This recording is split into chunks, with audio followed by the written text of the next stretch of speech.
Hi friends, welcome back to my YouTube channel. Friends, ಇದೇನು ಅಂದರೆ spring onion ಅಂತಾರೆ, ಹಾಗೆಯೇ ಈರುಳ್ಳಿ ಕಾವು, ಹಾಗೆ ಈರುಳ್ಳಿ ಸೊಪ್ಪು ಅಂತಲೂ ಕೂಡ ಕರೀತಾರೆ. ಒಂದೊಂದು ಸೈಡ್ ಒಂದೊಂದು ಥರ ಕರೀತಾರೆ. ನಮ್ಮ ಸೈಡು ಈರುಳ್ಳಿ ಕಾವು ಅಂತಾರೆ. ಆ ಪಲ್ಯ ರೆಸಿಪಿನ ನಿಮ್ಮ ಜೊತೆ ಶೇರ್ ಮಾಡ್ತಿದ್ದೀನಿ. ಅದಕ್ಕೆ ಸ್ವಲ್ಪ ಕರಿಬೇವು, ಹಾಗೆಯೇ ಹಸಿಮೆಣಸಿನ್ಕಾಯಿ, ಚಿಕ್ಕದಾಗಿರೋವಂಥ ಒಂದು ಈರುಳ್ಳಿ, ಕೊತ್ತಂಬರಿ ಸೊಪ್ಪು, ಹಾಗೆ ಕಾಯಿ ತುರಿ, ಲೆಮನ್ ತೊಗೊಂಡಿದ್ದೀನಿ.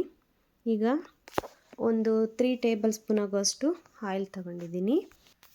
ನೋಡಿ ಫ್ರೆಂಡ್ಸ್, ಆಯಿಲ್ನ ಹಾಕ್ತಾಯಿದ್ದೀನಿ ಇವಾಗ ಒಂದು ಪ್ಯಾನ್ಗೆ. ಆಯಿಲ್ ಕಾದ ನಂತರ ಸಾಸಿವೆ ಹಾಕ್ತಾಯಿದ್ದೀನಿ. ಸಾಸಿವೆ ಎಲ್ಲ ಸಿಡ್ದಾದ ನಂತರ ನಾನು ಇದಕ್ಕೆ ಕರಿಬೇವು ತಗೊಂಡಿದ್ನಲ್ಲ ಅದನ್ನು ಆ್ಯಡ್ ಮಾಡ್ತಾಯಿದ್ದೀನಿ. ಇದಾದ ನಂತರ ಹಸಿಮೆಣಸಿನ್ಕಾಯಿ ತೊಗೊಂಡಿದ್ನಲ್ಲ ಅದನ್ನು ಹಾಕ್ತಾಯಿದ್ದೀನಿ. ನಿಮಗೆ ಖಾರ ಎಷ್ಟು ಬೇಕು ನೋಡ್ಬಿಟ್ಟು ಹಾಕ್ಕೊಳ್ಳಿ ಹಸಿಮೆಣಸಿನ್ಕಾಯಿನ. ಅದು ಸ್ವಲ್ಪ ಫ್ರೈ ಆದ ನಂತರ ನಾನು ಇದಕ್ಕೆ ಈರುಳ್ಳಿನ ಆ್ಯಡ್ ಮಾಡ್ತಾಯಿದ್ದೀನಿ. ಒಂದು ಚಿಕ್ಕ ಈರುಳ್ಳಿ ತಗೊಂಡಿದ್ದೀನಿ.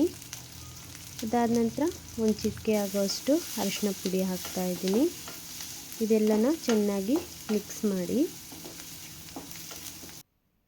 ಇದಾದ ನಂತರ ಹೆಚ್ಚಿಟ್ಕೊಂಡಿದ್ನಲ್ಲ ಆ ಈರುಳ್ಳಿದು ಹಾಕ್ತಾಯಿದ್ದೀನಿ. ನೋಡಿ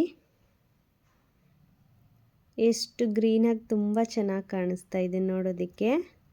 ಈಗ ರುಚಿಗೆ ತಕ್ಕಷ್ಟು ಉಪ್ಪನ್ನು ಆ್ಯಡ್ ಮಾಡ್ತಾಯಿದ್ದೀನಿ. ಇದೆಲ್ಲನ ಚೆನ್ನಾಗಿ ಮಿಕ್ಸ್ ಮಾಡಿ ಉಪ್ಪು ಹಾಕಿದ ನಂತರ ಈಗ ಇದಕ್ಕೆ ಸಾಂಬಾರು ಪುಡಿ ಇರುತ್ತಲ್ಲ ಅದನ್ನು ಸೇರಿಸ್ತಾ ಇದ್ದೀನಿ. ಹಾಗೆ ಇದು ಗರಂ ಮಸಾಲ ಹಾಕ್ತಾಯಿದ್ದೀನಿ.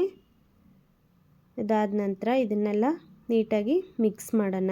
ಉಪ್ಪು ಹಾಕಿದ್ನಲ್ಲ, ಉಪ್ಪು ಪೌಡರು ಎಲ್ಲ ಚೆನ್ನಾಗಿ ಮಿಕ್ಸ್ ಮಾಡಿಬಿಟ್ಟು ಲಿಡ್ನ ಕ್ಲೋಸ್ ಮಾಡಿ ಲೋ ಫ್ಲೇಮಲ್ಲೇ ಒಂದು 5 ಮಿನಿಟ್ಸು ಇದನ್ನು ಹಂಗೆ ಬಿಡಿ. ಅದೊಂದು ಸ್ವಲ್ಪ ಬೆಂದ ನಂತರ ಇದಕ್ಕೆ ಕಾಯಿ ತುರಿ, ಹಾಗೆಯೇ ಒಂದು ಹೋಳು ಲೆಮನ್ ತಗೊಂಡಿದ್ನಲ್ಲ ಅದನ್ನು ಹಿಂಡ್ತಾಯಿದ್ದೀನಿ. ನೋಡಿ ಈಗ ಚೆನ್ನಾಗಿ ಮಿಕ್ಸ್ ಮಾಡಿ ಮತ್ತೆ ಒಂದು ಸ್ವಲ್ಪ ಲೋ ಫ್ಲೇಮಲ್ಲೇ ಸ್ವಲ್ಪ ಅದು ನೋಡಿ ಅದು ಹಸಿ ಸ್ಮೆಲ್ಲೆಲ್ಲ ಹೋಗೋವರೆಗೂ ಬಿಟ್ಬಿಟ್ಟು ಲಾಸ್ಟಲ್ಲಿ ಕೊತ್ತಂಬರಿ ಸೊಪ್ಪಿತ್ತಲ್ಲ ಅದನ್ನು ಕೂಡ ಆ್ಯಡ್ ಮಾಡಿ ಮಿಕ್ಸ್ ಮಾಡಿದರೆ ರೆಡಿ. ಚಪಾತಿ ಜೊತೆಗೆ ತುಂಬಾ ಚೆನ್ನಾಗಿರುತ್ತೆ ಈ ಕಾಂಬಿನೇಷನ್. ಪಲ್ಯ ತುಂಬ ಟೇಸ್ಟಿಯಾಗಿತ್ತು. ಹಾಗೆಯೇ ಫ್ರೆಂಡ್ಸ್, ಇದು ಆರೋಗ್ಯಕ್ಕೂ ಕೂಡ ತುಂಬಾ ಒಳ್ಳೆಯದು. ಅಜೀರ್ಣ ಸಮಸ್ಯೆ ಇರೋರಿಗೆ ಅವ್ರಿಗೆಲ್ಲನ ತುಂಬಾ ಹೆಲ್ಪ್ ಆಗುತ್ತೆ. ಸಿಗ್ತೀನಿ ನೆಕ್ಸ್ಟ್ ವ್ಲಾಗಲ್ಲಿ. Thank you for watching. Bye bye.